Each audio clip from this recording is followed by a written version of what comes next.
For centuries, engineers believed the limits of construction were defined by physics and materials. That certainty began to crumble when scientists discovered ancient structures that shouldn't exist. As these discoveries multiplied, one question became unavoidable. How did early civilizations build what modern engineering still can't explain? Number 7. Yonaguni Monument. Off Japan's southern tip, stone terraces rise from the seabed. Like ancient ruins of a drowned city, edges are clean, corners square. Sonar mapped a purely geometric grid nearly 100 meters across, extending on the seafloor in ordered motifs. Unlike nature implying intention, marine geologist Masaaki Kimura has spent years studying these formations. He points to what appear to be tool marks, flat-walled chambers, and steps aligned with the ancient shoreline of the last ice age. When the sea level was 40 meters lower and this ocean floor was dry, walkable land. Between 10,000 and 8,000 BCE, people settled the Ryukyu Islands. If Kimura is right, this would be older than any known structure in Japan. But not everyone agrees. Tokyo geologist Robert Schoch sees geology, not architecture. He argues that natural bedding planes and tectonic fractures shape these angles, the same patterns seen in above-water cliffs. No tools have been found, no artifacts pulled from the sediment. That's why Yonaguni is unsettling. Terraces too exact to dismiss, too unclear to confirm fully. When the seas rose after the Pleistocene, the truth of what stood here was swallowed with the land. The puzzle remains locked beneath the waves. Number 6. Stonehenge. Stonehenge looms on Salisbury Plain, a ring of silent witnesses. The real mystery is where the stones came from. The blue stones were not quarried from local rock. They were transported nearly 200 kilometers from the Preseli Hills in Wales. But trilogy leaves no doubt. Microscopic fossils and isotopic signatures in these stones match only the ancient seabeds of Preseli and not the chalky soil of Wiltshire. Someone chose these stones, hauled them through rivers, forests, swamps, where marks on old tracks tell the tale. Moving a single 4-ton bluestone this distance would have required weeks of coordinated effort. Yet dozens arrived, shaped and placed with clear intent, marked by heel, slaughter, and station stones. The monument's axis points to summer solstice sunrise, 49 degrees true north. The winter solstice sunset falls in perfect opposition, not by chance. The builders inscribed the extremes of the solar year into the bones of their monument. Archaeologist Mike Parker Pearson describes this place as where cosmology met community, where the heavens were carved into earth and stone. Each solstice line carries a knowledge both practical and cosmic, whose full meaning we may never recover. Number 5. Pumapunku. Nearly 4,000 meters above sea level, where the Bolivian Andes claw at the sky, the stones of Pumapunku lie scattered like the fragments of a forgotten machine. These blocks were carved from volcanic andesite, a rock so hard it resists steel. Yet the surfaces are perfectly flat. The angles are sharp, each edge locked at exactly 90 degrees. Engineers have measured joints between some 8 stones at less than 1 millimeter, so tight a razor blade can't fit between them. High-resolution 3D scans reveal something almost industrial. Some notches and grooves show tolerances of 0.15 millimeter, figures you'd expect from a factory, not a high mountain site. Scanning electron microscopy has revealed traces of quartz sand embedded in polished surfaces, along with rare iron oxide particles. Archaeologists cite sheer patience, quartz grit, water, stone hammers. Experimental archaeology confirms it, but hand-making one key joint took over 200 man-hours. Multiplied that across hundreds of blocks. Radiocarbon dating places the construction between 400 and 1000 AD. No copper chisel or saw was found here. Aymaras still call this place the god's work. No wonder. Number 4. Kailasa Temple. Most ancient monuments were built from the ground up. The Kailasa Temple at Ellora was carved from the top down. In Maharashtra's basalt cliffs, a whole mountain was hollowed out, removed, not built, entirely. Artisans hauled away 200,000 tons of rock, carving downward flawlessly, precise. One wrong blow, and it would have collapsed before starting. Columns, vaults, and carved facades each rose from living rock. No separate blocks to stack, no mortar to correct mistakes. Builders had to picture temple finished, sealed in the mountain, then carve it free layer by layer, never seeing it whole till last stone fell. Under magnification, the surfaces reveal a uniform polish with a roughness of less than 10 microns, finer than many modern countertops.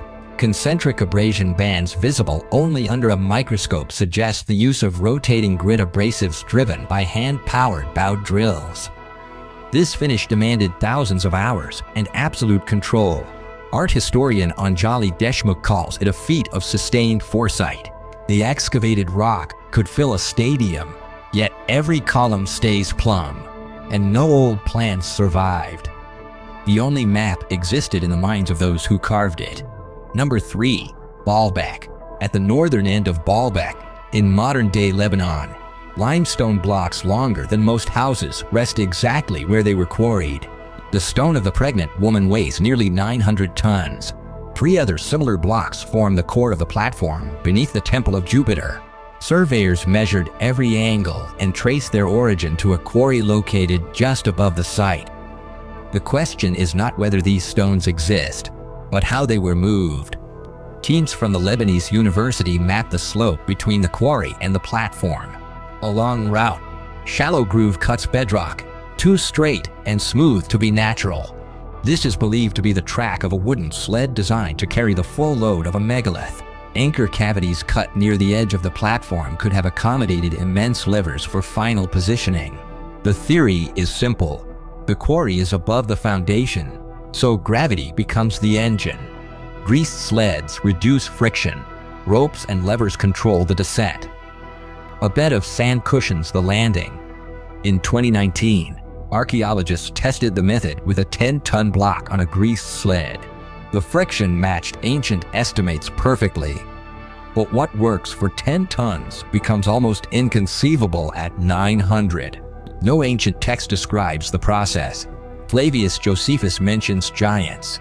Local legends speak of jinn. Roman masons left tool marks and dowel holes on the trilithon blocks, suggesting they inherited a platform that was already ancient in their time. 2,000 years later, Baalbek stones still won't reveal secrets. Number 2. Göbekli Tepe. On a barren hill in southeastern Turkey, limestone pillars rise from the ground in silent formation. Each T-shaped monolith is taller than a man, some reaching over 6 meters, carved with wild animals and strange symbols. But it's not the carvings that upset the timeline. It's the age of the soil that holds them. Radiocarbon dating dates first circles to 9,600 years BP. Incal 20 linked. These dates still hold firm. These enclosures predate domesticated wheat by several centuries. The builders were not farmers, they were hunter-gatherers who, according to any accepted theory, should not have erected such monuments. Klaus Schmidt, German archaeologist who led digs nearly 20 years, called it a past that never should exist. Circle by circle, pillars rose, evenly placed. GIS models show just 1–2% spacing variation, true modern plan precision, not some nomad camp at all. The pillars interlock using mortise and tenon joints. Over 1,000 radiocarbon samples collected over 20 years all converge on the same early Holocene window. No permanent dwellings, no metal tools, only flint blades and stone hammers. Yet, the mortise cavities show tool marks spaced only 0.4 millimeter apart, and the pillar faces show a nearly flat polish achieved through intense grinding. Then comes the strangest detail. The circles were intentionally buried under tons of backfill, as if to seal a secret. No story explains why. Göbekli Tepe forces a disturbing question. What else were ancient peoples capable of that we never thought to look for?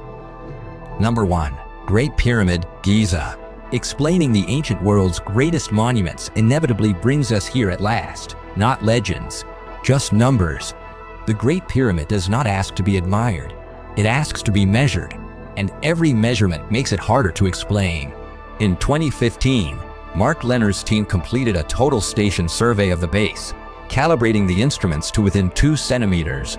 The north-south axis misses true north by only 3.6 arc minutes, under 1/20th degree. No compass, no laser. Precision beats 20th century buildings. Laser scans taken at more than 150 points on the outer casing show an average gap between blocks of 0.25 millimeter, the thickness of a sheet of paper. Electron microscopy shows limestone edge striations just 0.15 millimeter apart, likely cut by copper saws with abrasive sand. No reconstruction has replicated these joints at scale. 80-ton blocks fit so tight no razor blade can slide between them. After 4,000 years, south edge sank under 3 millimeters, base spans 230 meters, still level within 2 centimeters. These are not primitive tolerances. They are figures that reduce modern engineers to silence. The data are accessible through the Harvard Giza Project and the ERA portal. The numbers have not changed. They continue to ask the same question that no one has fully answered. How could a civilization without steel or digital instruments achieve a precision rivaling what we achieve today? Today, satellites and lasers measure these stones, but their deepest secrets remain locked in a silent precision. Each unanswered question suggests a missing chapter of our history, written in a language we have forgotten. What did we lose? Like, subscribe, share your theory below.